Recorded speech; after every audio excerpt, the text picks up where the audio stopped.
P D M کی حکومت نے ملک کی معیشت کو جو ناقابل تلافی نقصان پہنچایا ہے اس کا ازالہ ممکن نہیں۔ کم از کم آنے والے 4-5 سال تو ہم اس رجیم چینج کا خمیازہ بھگتتے رہیں گے۔ نون لیگ، پیپلز پارٹی سمیت ساری پی ڈی ایم جماعتوں کی معاشی کارکردگی کی رپورٹ آپ کو دکھاتی ہوں۔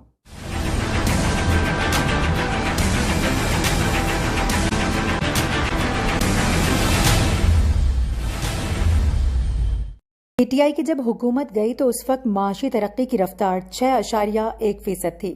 پی ڈی ایم کی حکومت میں یہ ترقی کی شرح 0.29% ہو گئی، اور معاشی ترقی کے یہ اعداد و شمار خود پی ڈی ایم حکومت کی جانب سے پیش کی گئے اکنامک سروے کے ہیں۔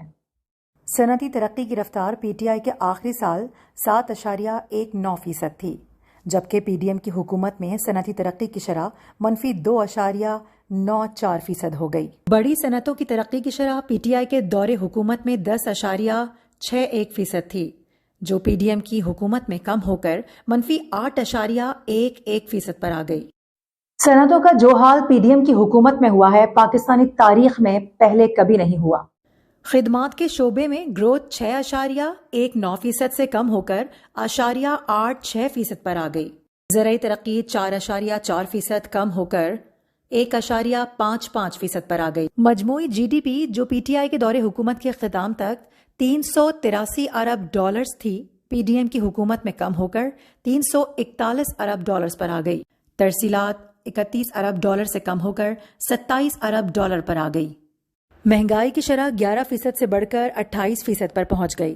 مجموعی زر مبادلہ کے ذخائر $16.40 ارب سے کم ہو کر $13.40 ارب پر آ گئے۔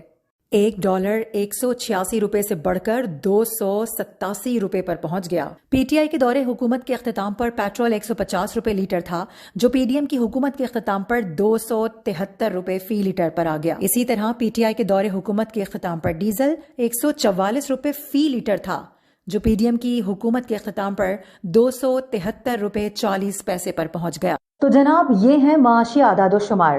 اب فیصلہ آپ نے کرنا ہے کہ اچھی خاصی چلتی ہوئی معیشت اور حکومت کو گرا کر آخر کون سے مقاصد حاصل کر لیے۔